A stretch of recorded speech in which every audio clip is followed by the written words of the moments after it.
พ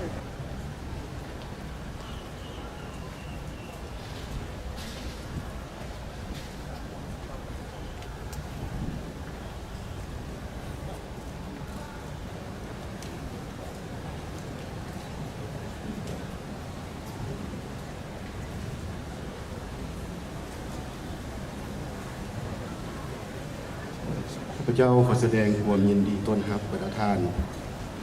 แขกผู้มีเกียรติทั้งหลายที่เข้ามาร่วมงานบุญปีใหม่พ.ศ. 2562ในวันนี้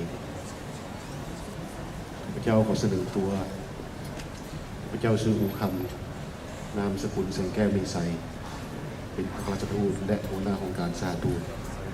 ทำหน้าที่พิธีกรในงานทางการในวันนี้ข้อเหียนสมเด็จพระเทพรัตนราชสุดาสยามบรมราชกุมารีที่เคารพและนับถืออย่างสูงข้อเหียนพระประธานเฉลิมชัยกรมสิทธิ์รัฐมนตรีกระทรวงการต่างประเทศแห่งสปป.ลาวพร้อมด้วยภรรยาและคณะที่เคารพและนับถืออย่างสูงข้อเหียนพระประธานดอนประมาทวินัยรัฐมนตรีกระทรวงการต่างประเทศแห่งราชอาณาจักรไทยพร้อมด้วยคณะที่เคารพและนับถืออย่างสูงเหียนบรรดาพระประธานแขกที่มีเกียรติเพื่อนมิตรและญาติพี่น้องไทยและลาวที่ฮักแพงและนับถือมื้อนี้สถานเอกอัครราชทูตแห่งสาธารณรัฐประชาธิปไตยประชาชนลาวประจำราชอาณาจักรไทยมีความปิติยินดีเป็นอย่างยิ่งและถือเป็นเกียรติอย่างสูงที่ได้มีโอกาสร่วมกับคณะผู้แทนลาวและปวงชนชาวไทยถวายการต้อนรับสมเด็จพระเทพรัตนราชสุดาสยามบรมราชกุมารีซึ่งทรงมีพระมหากรุณาธิคุณเสด็จเป็นองค์ประธานร่วมในพิธีเฉลิมฉลองบุญปีใหม่พ.ศ. 2562อยู่ที่สถานทูตแห่งนี้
สอนน้อง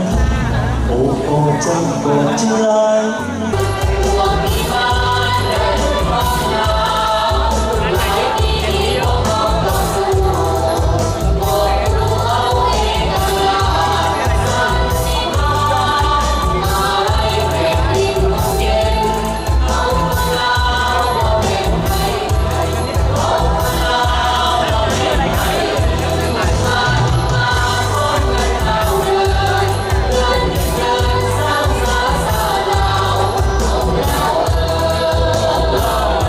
มีความยินดีเป็นอย่างยิ่งที่ได้มีโอกาสเดินทางมาร่วมพิธีเฉลิมฉลองบุญปีใหม่พ.ศ. 2562 ที่สถานเอกอัครทูตแห่งสาธารณรัฐประชาธิปไตยประชาชนลาวประจำราชอาณาจักรไทยและถือเป็นเกียรติอย่างสูงที่ได้มีโอกาสถวายการต้อนรับ